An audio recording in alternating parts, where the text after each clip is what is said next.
Due to a system of charges, मतलब कि अगर एक पॉइंट से मेनी चार्जेस बहुत ज़्यादा जा रहे हैं, जैसे ये ओरिजिन हो मान लिए, वो से हमारा Q1 डिस्टेंस, R1 डिस्टेंस पर Q1, R2 डिस्टेंस पर Q2 और R3 डिस्टेंस पर Q3 है, R4 डिस्टेंस पर Q4 चार्जेस है। इस तरह सिमिलरली n टाइम्स चार्जेस जब जाएंगे तो उसका डिस्टेंस R1, R2, R3 ये सारे चीज बनते जाएंगे। तो इसके लिए जो हमारा इलेक्ट्रिक फील्ड होगा वो हमेशा क्या होगा, Q1 चार्जेस के लिए E1 होगा, Q2 चार्जेस के लिए E2 होगा, Q3 चार्जेस के लिए E3 होगा। इस तरह dot dot dot Qn charges के लिए En इलेक्ट्रिक फील्ड होगा। तो इन सब का जो कंपोनेंट एक रिजल्टेंट इलेक्ट्रिक फील्ड होगा, हमको उसका वैल्यू फाइंड करना है। तो उसका वैल्यू हमें कैसे फाइंड करना होगा? सपोज दैट पहले से हम जानते हैं कि इलेक्ट्रिक फील्ड इक्वल टू क्या होता है। We know that the electric field equal to force upon test charge. We also know that F is equal to 1 upon 4 pi epsilon naught Q1 Q2 upon R square। अब इसमें क्या होता है कि जो E इक्वल टू होता है 1 upon 4 pi epsilon naught Q1 Q2 upon R square upon Q1। ये Q1 से Q1 कैंसिल हो जाता है, तो हमारा जो रिजल्टेंट इलेक्ट्रिक फील्ड होता है अलग से सिंगल का 1 upon 4 pi epsilon naught Q1 upon R square।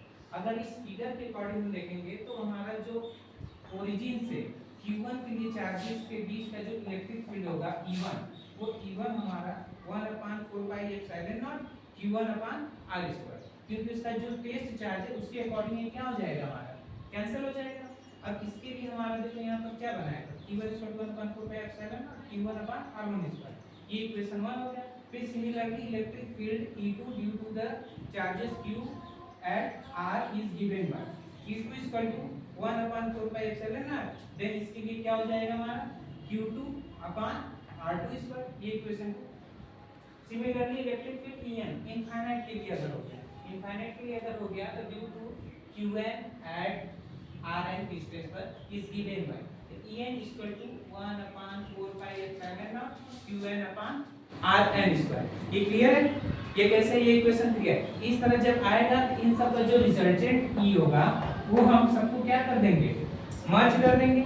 मर्ज करने मतलब by the superposition principle the electric field capital E at R due to the system of charges is capital E equal to E1 plus E2 plus E3 dot dot dot plus En। तो then E1 का value क्या होगा 1 upon 4 pi epsilon naught Q1 upon R1 square, E2 का जाएगा 1 upon 4 pi epsilon naught Q2 upon R2 square dot dot dot plus 1 upon 4 pi epsilon naught Q1 upon Rn square.